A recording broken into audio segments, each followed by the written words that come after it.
नमस्कार साथियों, आपका हमारे यूट्यूब चैनल पर पुनः स्वागत है। और हम स्टैटिक जीके की दूसरी वीडियो आपके सामने ले आए हैं।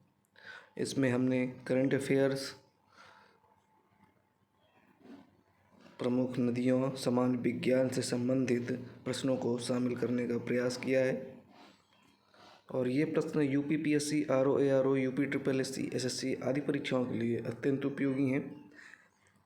और ये वीडियो आप लास्ट तक ज़रूर देखिए। चलिए शुरू करते हैं आज का पहला प्रश्न। मिशन सागर उद्देश्य का उद्देश्य यूरोपीय देशों के साथ संबंधों को मजबूत करना है। मिशन सागर के प्रथम चरण में सैनिक पोत आईएनएस केसरी, द्वितीय चरण में आईएनएस एरावत तथा तृतीय चरण में आईएनएस क्लिल्टन की सेवाएं ली गईं। उपयुक्त कथनों में से कौन सा कथन असत्य है? एक, दो, एक और दो, ना तो एक और ना ही दो। तो दोस्तों, मिशन सागर जब कोविड-19 की महामारी आई, लॉकडाउन लगा, इसके बाद ये चर्चा पे आया था। और इसके तहत इसका उद्देश्य यूरोपीय देशों के साथ संबंधों को मजबूत करना नहीं है, बल्कि ये पड़ोसी राज्यों, पड़ोसी क्षेत्रों से संबंधित है। और दूसरा जो ऑप्शन है, मिशन सागर के प्रथम चरण में सैनिक पोत आईएनएस केसरी, द्वितीय चरण में आईएनएस एरावत तथा तृतीय चरण में आईएनएस किल्टन की सेवाएं ली गई, ये सही है। पहला गलत है, दूसरा सत्य है। पूछा गया है कथनों में कौन सा असत्य है, तो ऑप्शन आपका ए, कथन एक असत्य है।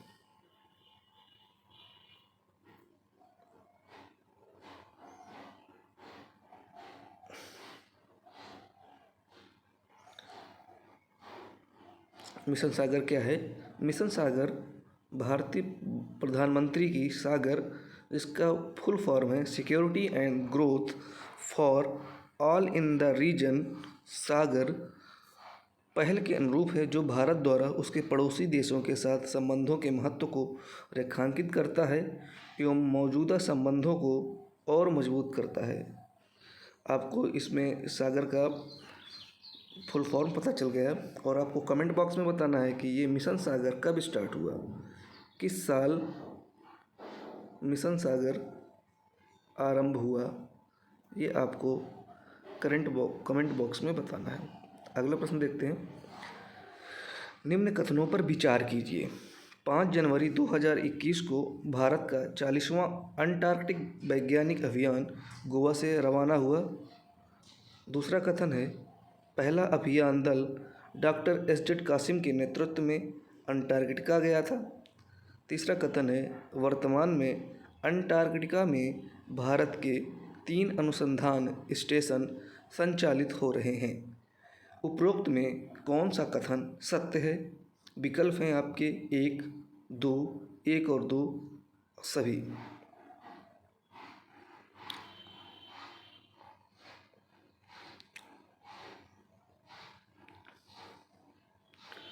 देखिए, इसमें ऑप्शन में तो ऑप्शन 3 तो ऑप्शन में दिया नहीं है, तो इसका मतलब है, तो आपको पता ही चल गया कि ऑप्शन 3 असत्य है। जो विकल्प 3 है, जो विकल्प में क्या कथन 3 है, वर्तमान में अंटार्कटिक में भारत के 3 अनुसंधान स्टेशन संचालित हो रहे हैं, इसको आपने ट्रिक से सॉल्व कर लिया कि 3 का तो कहीं नामो निशानी नहीं है विकल्प में, तो 3 तो असत्य हो गया। और बचे ऑप्शन कथन 1 और 2, इनमें कौन से सत्य हैं? तो बता दूं मैं आपको, पहला कथन पहला और दूसरा दोनों सत्य हैं। ठीक है, अब ध्यान लेते हैं कि कथन जो 3 क्यों असत्य है। प्रश्न के हिसाब से प्रश्न में कथन में दिया गया है, वर्तमान में अंटार्कटिका में भारत के 3 अनुसंधान स्टेशन संचालित हो रहे हैं। इस बात को देखिएगा, 3 अनुसंधान स्टेशन संचालित हो रहे हैं, मतलब करंटली 3 रिसर्च सेंटर वर्किंग है। कथन 3 असत्य है। जैसे मैंने पहले आपको बताया, अंटार्कटिका में भारत के 3 अनुसंधान स्टेशन हैं। कौन कौन से हैं? दक्षिण गंगोत्री, मैत्री और भारती। तो इसमें क्या है, इसमें वर्तमान में सिर्फ मैत्री और भारती ही संचालित हो रहे हैं। पहला जो था दक्षिण गंगोत्री वो नष्ट हो गया है।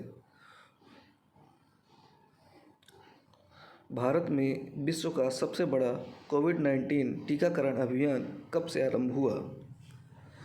विकल्प आपको दिख रहे होंगे। 25 दिसंबर 2020, 26 जनवरी 2021, 14 सितंबर 2020, 1 जनवरी 2021।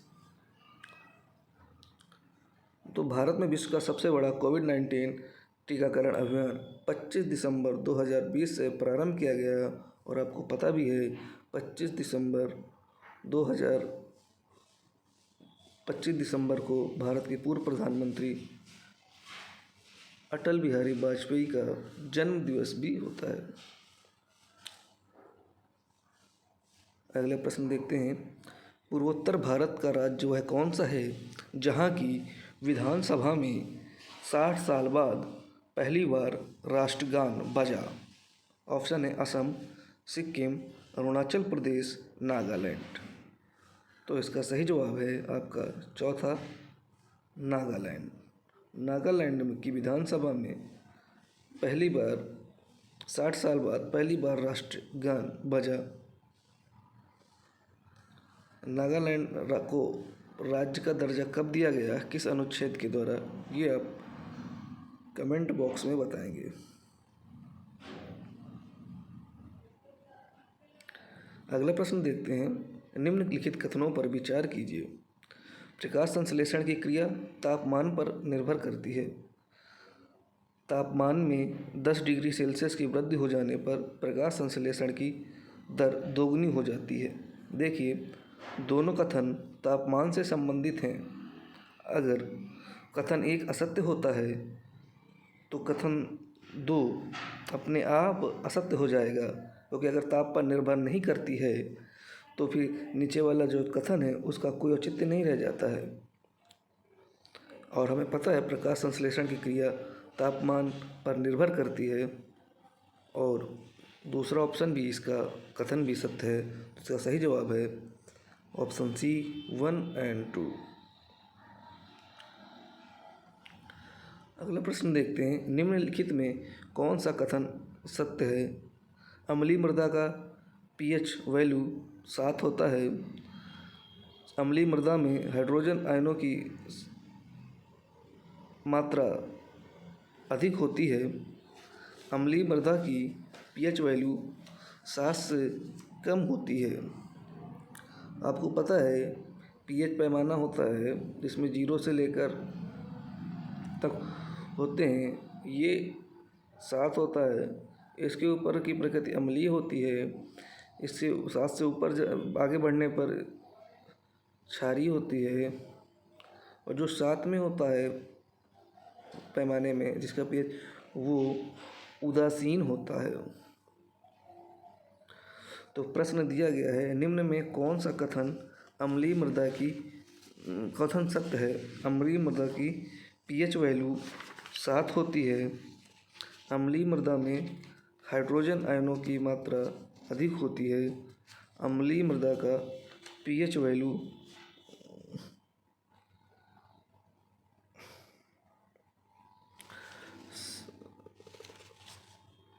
7 से कम होती है। तो इसका सही जवाब क्या होगा? देखिए, इसमें टाइपिंग मिस्टेक है। और जो ये, क्योंकि आप कथन 1 और कथन 3 एक दूसरे को विरोधाभासी साबित कर रहे हैं। अम्लीय मृदा का पीएच वैल्यू 7 होता है, अम्लीय मृदा का पीएच वैल्यू 7 से कम होता है।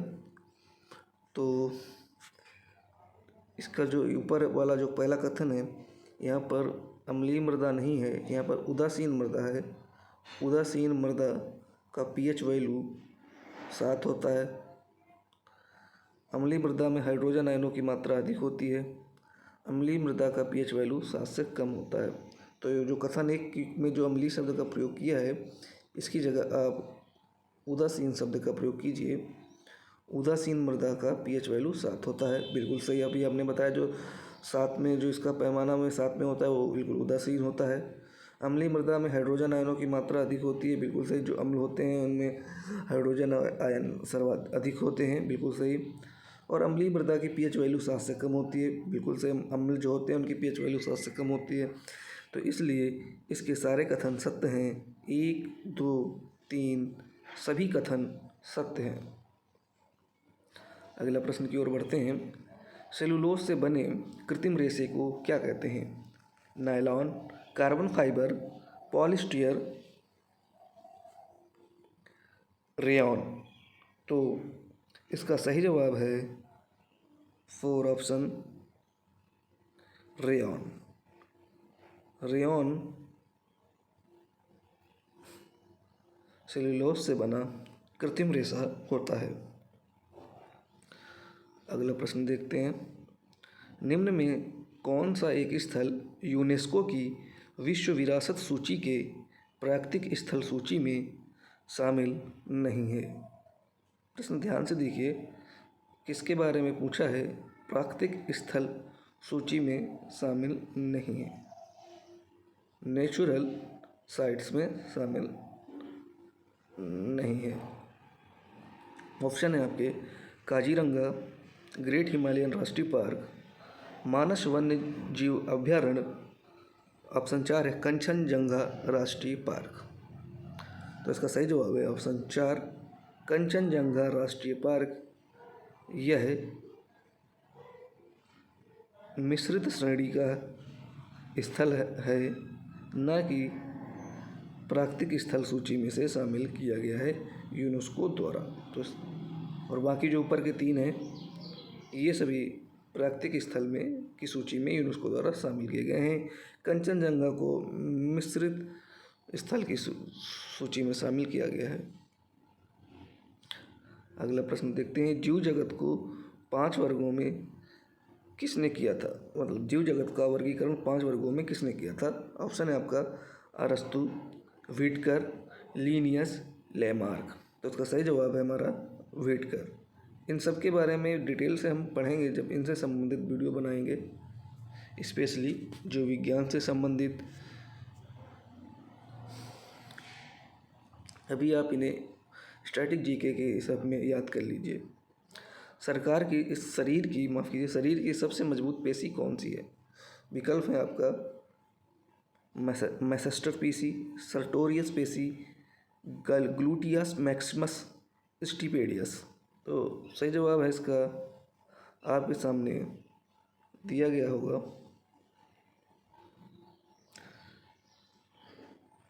मैसेस्टर पेशी। यह पेशी जबड़े की होती है और ये सबसे मजबूत होती है। अन्य तथ्य जान लेते हैं थोड़ा। सबसे छोटी पेशी स्टिपेडियस और सबसे बड़ी पेशी मैक्सिमस। अगला प्रश्न देखते हैं हम। किस विटामिन को ब्यूटी विटामिन के नाम से जाना जाता है? ऑप्शन है आपका vitamin A, vitamin C, vitamin K, vitamin E. तो इसका सही जवाब है आपका विटामिन ई। आप देखते होंगे कोई भी ब्यूटी प्रोडक्ट आता है उसमें ऐड में विटामिन ई का प्रयोग, विटामिन ई का यूज जरूर करेंगे, या उसमें आप देख लेंगे उसकी डिटेल में, तो विटामिन ई जरूर होगा। अगला देखते हैं। पार्कलैंड घास के मैदान कहाँ पाए जाते हैं? ऑप्शन है वेनेजुएला, मलेशिया, ऑस्ट्रेलिया, ब्राज़ील।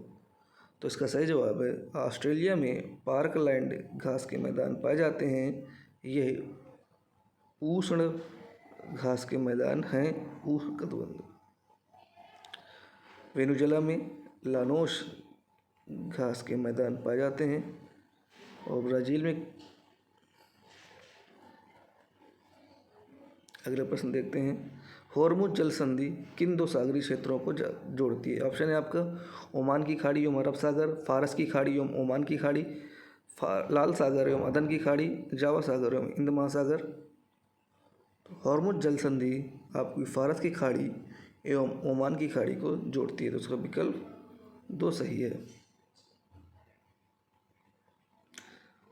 अब इसमें देख लीजिए, यहाँ पर मैप में